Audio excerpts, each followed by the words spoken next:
துளி YouTube channel அன்பர்களுக்கு வணக்கங்கள். நான் உங்கள் சீனிவாச நடராஜ பார்த்தசாரதி. இப்போ நாம பார்க்க போற ஒரு பதிவு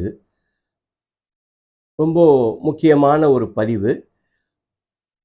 மனசை பாதித்த ஒரு விஷயத்தை சொல்ல போற பதிவு. ஏன்னா இந்த விஷயம் நிறைய இடங்கள்ல பேசப்படுகிறது.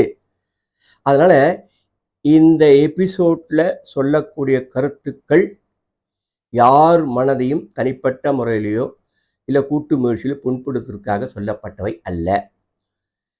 இது என்னுடைய தனிப்பட்ட கருத்து.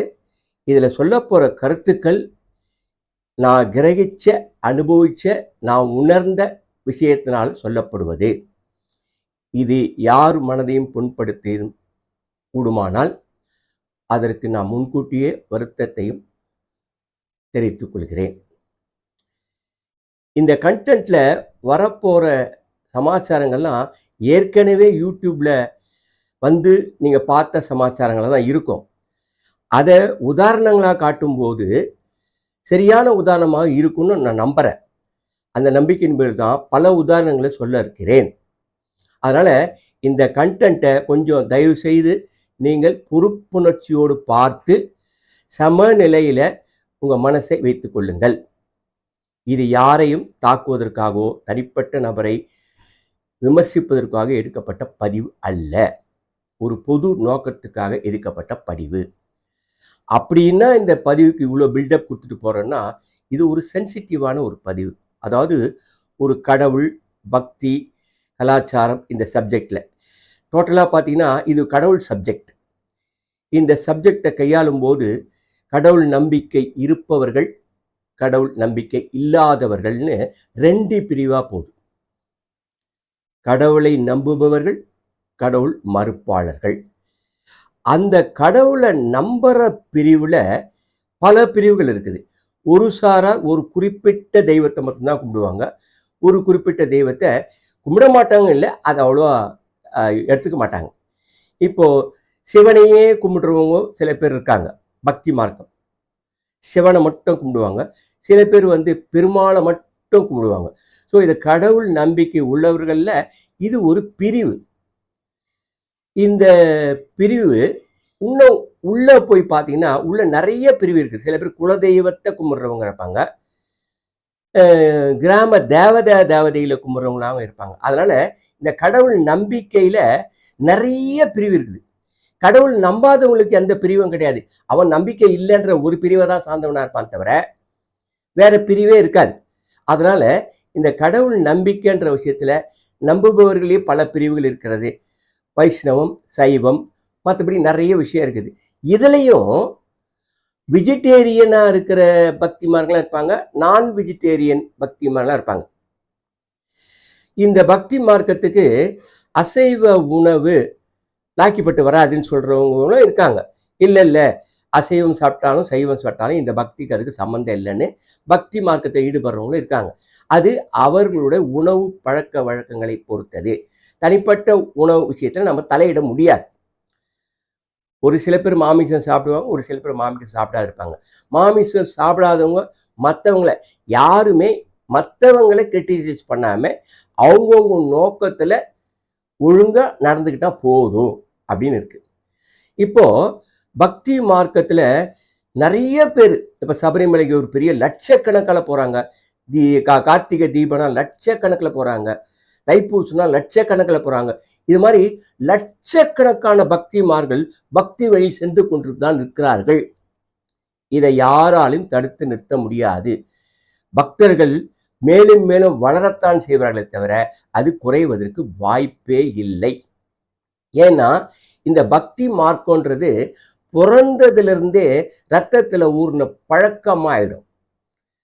ஒரு குழந்தை பிறந்ததுலேருந்தே பேர் வைக்கிறதுலேருந்து சடங்கு செய்யறதுலேருந்து எல்லாமே பக்தி பூர்வமான விஷயத்துல அணுகுமுறையில் இருக்கிறதுனால இந்த பக்தியை அவ்வளோ சீக்கிரத்துல ஒதுக்கிட முடியாது, ஒழிக்கவும் முடியாது. ஆனா பக்தி இல்லாதவங்க குறை சொல்லும் போது அவங்களும் இந்த பக்தி இருக்கிறவங்களை பக்தியை கொச்சப்படுத்தக்கூடாது, அதுல இருக்கிற சில குறைபாடுகளை சுட்டி காட்டலாம். இப்போ அவங்க சில குறைபாடுகள் சொல்றாங்கன்னா அதுல நியாயம் இருக்கா இல்லையானோ பக்திமார்கள் பரிசீலிக்க வேண்டியது. இப்ப பெரும்பாலும் பக்தியாளர்கள் பெருகிக் கொண்டே வராங்க. அதே நேரத்துல கடவுள் நம்பிக்கை இல்லாதவங்களும் ஒரு சாரார் கணிசமா உயர்ந்துகிட்டே வராங்க. இது எதனால? இந்த காலத்துல பக்தி மறுப்பாளர்கள் அதிகமா வெளி உலகத்துக்கு தெரியறதுக்கு காரணம் என்ன? நல்லா யோசிச்சு பாருங்களேன். ஏற்கனவே அவங்க பக்தி நம்பிக்கை இல்லாதவங்க சொல்லிட்டு தான் இருந்தாங்க. அது ஒரு இலைமறை காய்மறையா இருந்தது. ஒரு சிலர் சொல்லிட்டு இருந்தாங்க. அதை நம்ம கவனிக்காம கண்டுக்காம போயிட்டே இருந்தோம். நம்ம பாட்டுக்கு சாமி கும்பிட்டோம். மற்றபடி போயிட்டே இருந்தோம். ஆனா இப்போ அதிகப்படியா ஏன் இந்த பேச்சு வருது? தெய்வ நிந்தனை, சாமி கும்பிட்றதை கிண்டல் பண்றது, நக்கல் அடிக்கிறது, இது மாதிரி சில பிரச்சனைகள்லாம் வளர்றதுக்கு காரணம் என்ன அப்படின்னு நீங்க நம்ம சீர்தூக்கி பார்த்தீங்கன்னா வச்சுங்களேன், யார் பக்தியா இருக்காங்களோ அவங்க கிட்ட இருக்க சில குறைகள் தான் இதற்கு காரணமாக தெரிகிறது. என்னடா அது புதுசா சொல்றீங்களே? இல்ல, உண்மையிலேயே பக்தி உள்ளவர்கள் எந்த விஷயத்திலையும் ஒழுங்கா நடந்துட்டாங்கன்னா அவங்களை கிரிட்டிசைஸ் பண்ண அவசியமே இருக்காது. இப்போ உதாரணத்துக்கு ஒன்று சொல்றேன் வச்சுங்களேன். இப்போ பக்தின்ற விஷயத்துல வடகலை தென்கலைன்னு சொல்லிட்டு அந்த ஒரு பிரிவு இருக்குது, உங்களுக்கு தெரியும், ஒரு சமூகத்துக்கிட்ட. இந்த சமூகத்தினுக்கிட்ட ஒரு பிரச்சனை, பிரசாதம்ன்ற பிரச்சனை பெரிய விஷயமா யூடியூப்ல பேசப்பட்டது. அவங்களுக்குள்ள நடந்த சம்பவம் வெளி உலகத்துல நிறைய ஸ்ப்ரெட் ஆகி இப்ப பக்தியா இருக்கிறவங்க முகம் சுளிக்கும்படி ஆகிவிட்டது. ஏன்? அந்த சமூகத்துல இருக்கவங்க கூட என்னப்பா இது இப்படி நமக்குள்ள சண்டை போட்டுக்கிட்டா இது நல்லா இருக்குமா? வெளியில இதை பத்தி கிரிட்டிசைஸ் பண்றவங்களுக்கு போய் சேர்ந்துராதா? இது ஒரு சும்மா வாயை மெல்றவனுக்கு அவுள் கிடைச்ச மாதிரி ஆயிடாதா? அப்ப நாம என்ன பண்ணோம்? நம்ம முதல்ல எல்லாம் நம்பிக்கை உள்ளவர்கள் எல்லாம் இந்து மதத்தின் மேல வளரணும்னு ஆசைப்பட்டா நம்ம மதத்துல நாமளே ஒழுங்கா இருந்துக்கணும்.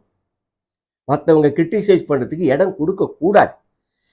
ஒரு சாதாரண ஒரு ஒரு பிரசாதம், ஆண்டவனுக்கு பண்ண பிரசாதத்தை ஏற்கனவே அந்த 2 பிரிவும் பேசி வச்சுக்கிட்டு முடிஞ்ச பிறகு அவங்க சுமூத்தா அந்த பிரசாதத்தை பங்கிட்டாங்கன்னா அந்த பிரச்சனையே கிடையாது. இது பேசி தீர்த்துக்கிற பிரச்சனையை விட பெரிய பிரச்சனைமா? ஈஸியா முடிய வேண்டிய வேலையை பப்ளிக்கா உலகம் ஃபுல்லா யூடியூப்ல பார்க்குற அளவுக்கு கொண்டாந்துட்டாங்க. அவங்க பேசுற சண்டை, சம்பிரதாயம், பேசுறது, நடைமுறை, பாடி லாங்குவேஜ் எல்லாம் பார்க்கும்போது கொஞ்சம் இவங்களா இப்படி அவங்களா இப்படின்னு மற்றவங்களுக்கு அது ஒரு இலக்காரமா போயிடுது இல்லையா? அதனால இனி வருங்காலில் நம்ம இந்து மதம் எவ்வளவு கஷ்டப்பட்டு ஆழ்வார்கள், நாயன்மார்கள், பக்திமார்கள், மன்னர்கள் இதெல்லாம் அந்த காலத்துல எந்த அளவு கஷ்டப்பட்டு கோயிலெல்லாம் புனரமைச்சு, கோயிலெல்லாம் கட்டி, அதை ஒருத்தர்கிட்ட ஒப்படைச்சு, அதனுடைய குடமுழுக்கு விழா, கும்பாபிஷேகம், பூஜை, புனஸ்காரம் எல்லாம் பண்ணிட்டு எவ்வளோ ஆச்சாரமா, எவ்வளோ நேர்மையா, எவ்வளோ ஒழுங்குமுறையா நடந்து வந்துட்டு இருக்கு. இதுல ஒரு சின்ன களங்கம் வந்தா கூட தீப்பொறி மாதிரி இது பத்திக்காதா? ரொம்ப எச்சரிக்கையாக இருக்க வேண்டும். கடவுளை நம்பாதவங்களை விட கடவுள் நம்பிக்கை உள்ளவர்கள் மிகவும் எச்சரிக்கையாக சர்வ ஜாக்கிரதையுடன் நடந்து கொள்ள வேண்டும். வெளி உலகத்துக்கு அது கிரிட்டிசைஸ் பண்ற மாதிரி போய்விடக்கூடாது. இப்போ இது ஒரு உதாரணம். இந்த வடகலை தென்கலை என்றவங்க ஒரு பிரசாதத்துக்காக சண்டை போட்டுக்கின ஒரு சர்ச்சையை ஒரு உதாரணமா சொன்னேன். இப்போ இன்னொரு உதாரணத்தை நான் சொல்றேன். இப்போ நான் நிறைய யூடியூப்ல பார்த்து மனசு கொஞ்சம் வேதனைப்பட்டதின் விளைவாகத்தான் இந்த பதிவை போடுறேன். அதுல 2வது சம்பவத்தை சொல்ற பாருங்க. ஒரு காலட்சேபம் பண்றவரு நல்ல மெத்த படிச்சவர், அவர் ஆன்மீகவாதி. அந்த காலட்சேபில் ஒருத்தர் சொல்றாரு, எங்க தாத்தா காலத்துல எங்க தெருவுல போன ஒரு பையனை தலைக்கீழே கட்டி வச்சு அடிச்சாரு, இது ஓப்பன் ஸ்டேட்மெண்ட்டா வச்சுக்கோங்கன்னு சொல்றாரு. அது இந்த காலத்துல சொல்ல வேண்டிய அவசியமே இல்லை. ஒரு காலத்துல தாத்தாக்கள் நடந்திருக்கலாம், நடந்திருக்காம போகலாம். பட் இந்த காலத்துல அப்படி செய்யவும் முடியாது, மனசும் வராது. அதை இந்த காலத்துல சொல்றதுனால அவருக்கும் பயன் இல்லை, அந்த சமூகத்து மேலேயும் ஒரு கெட்ட பேர் ஏற்படுது இல்லையா?